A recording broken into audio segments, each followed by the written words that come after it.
আসসালামু আলাইকুম। আজকে আমার এই কিছুক্ষণ আগে আমি একজন পেশেন্টকে দেখলাম। ছেলেটা আসলো, সে পেটের বেল্ট লাইন বরাবর বিভিন্ন চুলকানি আছে।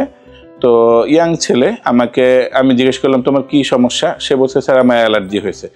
আমি বলছি ঠিক আছে, অ্যালার্জিটা একটু দেখাও। তো সে বলছে স্যার, মানে সে একটু লাজুক টাইপের, সে ওই বেল্টের জায়গাটা সে দেখাতে চাচ্ছে না। বলছে স্যার আপনি একটা অ্যালার্জি ওষুধ দিয়ে দেন, আপনার কাছে আমি এসেছি, আপনি স্পেশালিস্ট ডক্টর, অ্যালার্জি একটা ওষুধ দিয়ে দেন, আমি অ্যালার্জি ওষুধ খাই ভালো হয়ে যাব। তো সে খুব বেশি রিজিড ছিল, দেখাবে না। তো আমি যখন তাকে একটু জোরাজোরি করলাম বা একটু বললাম যে না দেখলে তো আমি আসলে বুঝবো না এটা কি টাইপের অ্যালার্জি, তো না দেখে আর সব ধরনের অ্যালার্জির চিকিৎসা একও না, এটা বোঝানোর পরে সে যখন রাজি হলো, আমি তাকে একটু প্রাইভেটলি নিয়ে তার বেল্টের অংশটা দেখলাম। দেখি যে এখানে আসলে কোনো অ্যালার্জির চিহ্নই নেই, এটা একটা ফাঙ্গাস বা দাঁত হয়েছে। তো আসলে আমাদের দেশে একটা কমন ফেনোমেনা বা কমন একটা ধারণা যে কোনো ধরনের চুলকানি মানে আসলে অ্যালার্জি। এটা আমি আমার আগের ভিডিওতেও বলেছি, চুলকানি কিন্তু অনেক রোগে হতে পারে। ফাঙ্গাসে হতে পারে, সেটা স্ক্যাবিসে হতে পারে, অ্যালার্জিতে হতে পারে, সোরিয়াসিসে হতে পারে, এক্সিমাতে হতে পারে, লাইকেন প্ল্যানাসে হতে পারে। এবং আপনারা জেনে থাকবেন প্রায় 4 থেকে 4,500 রোগ স্কিনে আছে। তো স্কিনের এত ভ্যারাইটি অফ রোগে অধিকাংশ রোগী কিন্তু শতকরা 80 বা 80%-এর বেশি রোগে কিন্তু চুলকানি হয়ে থাকে। এই জন্য চুলকানির চিকিৎসা করাটা কিন্তু প্রধান বিষয় না, বিষয় হলো রোগটার চিকিৎসা করা। আমরা যখন রোগের চিকিৎসা করবো, রোগটা যখন সেরে যাবে তখন চুলকানি আপনা আপনি কমে যাবে। কিন্তু ইন দ্য মিন টাইম দেখা যায় রোগ সারতে সাধারণত কারো কয়েক সপ্তাহ মাস লাগে, ততদিন পর্যন্ত যাতে চুলকানি থেকে সে মুক্ত থাকতে পারে তখনকার জন্য আমরা অ্যালার্জির ওষুধ বা অ্যান্টিহিস্টামিন দিয়ে থাকি।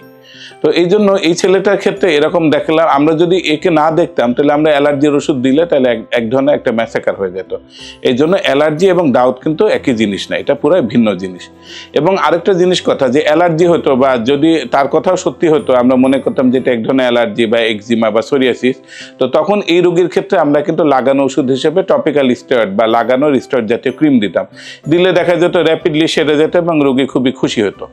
কিন্তু এটা যদি ফাঙ্গাস হয়, তো ফাঙ্গাসে কিন্তু স্টেরয়েড দিলে কি হবে, আরও রোগটা বেড়ে যাবে এবং একসময় আর রোগটা কোনো ওষুধ দ্বারাই সারবে না।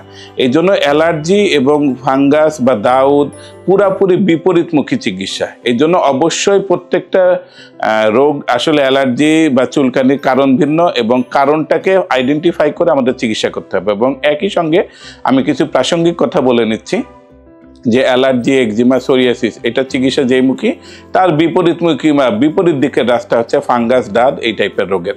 এই জন্য একটা হলো যেটাতে স্টেরয়েড দিলে পুরোপুরি ভালো হয়ে যাবে এবং একটাতে স্টেরয়েড দিলে পুরোপুরি বেড়ে যাবে। এই জন্য সবসময় সব চিকিৎসার ক্ষেত্রে আসলে শুধুমাত্র অ্যান্টিহিস্টামিন বা অ্যালার্জি ওষুধ খেলে কাজ হবে না।